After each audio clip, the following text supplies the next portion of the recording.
ఇక Jubilee hills ఉప ఎన్నికలపై బీఆర్ఎస్ అధిష్టానం ఫోకస్ పెట్టింది. ఇందులో భాగంగా నోటిఫికేషన్ కంటే ముందు నుంచే గ్రౌండ్ వర్క్ స్టార్ట్ చేసేస్తుంది. మరోవైపు కాంగ్రెస్ బీజేపీలు కూడా ఈ ఎన్నిక ప్రతిష్టాత్మకంగా తీసుకునే దీంతో కేటీఆర్ చాలా వ్యూహాత్మకంగా వ్యవహరిస్తున్నారు.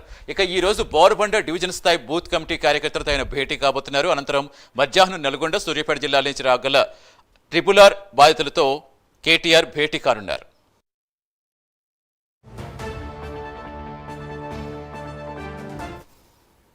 పూర్తి సమాచారం ఇచ్చేందుకు మా కరెస్పాండెంట్ చందు జరుగుతున్నారు. చందు, ఇంకా కేటీఆర్ షెడ్యూల్ ఎలా ఉంటుంది ఈరోజు?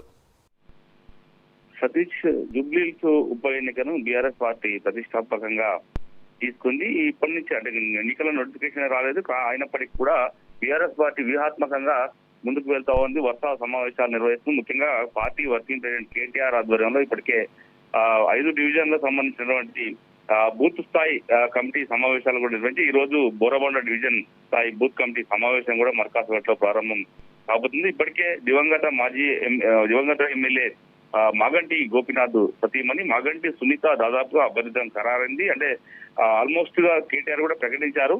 ఈ నేపథ్యంలోనే ఖచ్చితంగా ఆమెను గెలిపించుకోవాల్సిన బాధ్యత కార్యకర్తలపై ఉందంటూ కూడా ఇప్పటికే కేటీఆర్ పలు సందర్భాల్లో చెప్పుకొచ్చారు. ముఖ్యంగా చూసినట్టయితే ఎన్నికను కూడా చాలా ప్రతిష్టాత్మకంగా తీసుకుని సిట్టింగ్ స్థానాన్ని ఎలాగైనా నిలబెట్టుకోవాలని కూడా బీఆర్ఎస్ పార్టీ భావిస్తా ఉంది. మరోవైపు అధికారంలో కాంగ్రెస్ పార్టీ ఉంది. ఇప్పటికే కాంగ్రెస్ పార్టీ అయితే ఇంకా అభ్యర్థిని అయితే ఖరారు చేయలేదు, కానీ అక్కడ 3 మంత్రులను రంగంలో దింపింది. వాళ్ళంతా కూడా అభివృద్ధి సంక్షేమ కార్యక్రమాలను ప్రారంభిస్తూ నియోజకవర్గంలో వెళ్తున్న క్రమంలో ఇక క్షేత్రస్థాయిలో పార్టీని బలోపేతం చేసుకుంటూ ఇప్పటి నుంచే ఆ క్యాంపెయిన్ స్టార్ట్ చేయాలని కూడా కేటీఆర్ భావిస్తున్నారు. అందులో భాగంగానే ఇప్పటికే వాళ్ళ డివిజన్లన్నింటికి కూడా మాజీ మంత్రులు, అదేవిధంగా కార్పొరేషన్ చైర్మన్లు, మాజీ ఎమ్మెల్యేలను ఇన్ఛార్జీలుగా కూడా పెట్టారు. ఇప్పటికే 6 డివిజన్లకు సంబంధించి సంతాప సభలు నిర్వహించారు. ఇప్పుడు మొత్తం బూత్ స్థాయి కమిటీ సమావేశాలు కూడా నిర్వహిస్తున్న క్రమంలో ఖచ్చితంగా ఎన్నికల్లో ఎట్టైనా విజయం సాధించాలని కూడా బీఆర్ఎస్ భావిస్తోంది. అందులోనూ ఇప్పటికే సర్వేలు కూడా బీఆర్ఎస్ పార్టీ నిర్వహించింది. ఈ సర్వేల్లో బీఆర్ఎస్ కు మెరుగైన ఫలితాలు వచ్చే అవకాశం ఉందని కూడా సర్వేలో తేలినట్టు కూడా ఇప్పటికే కేటీఆర్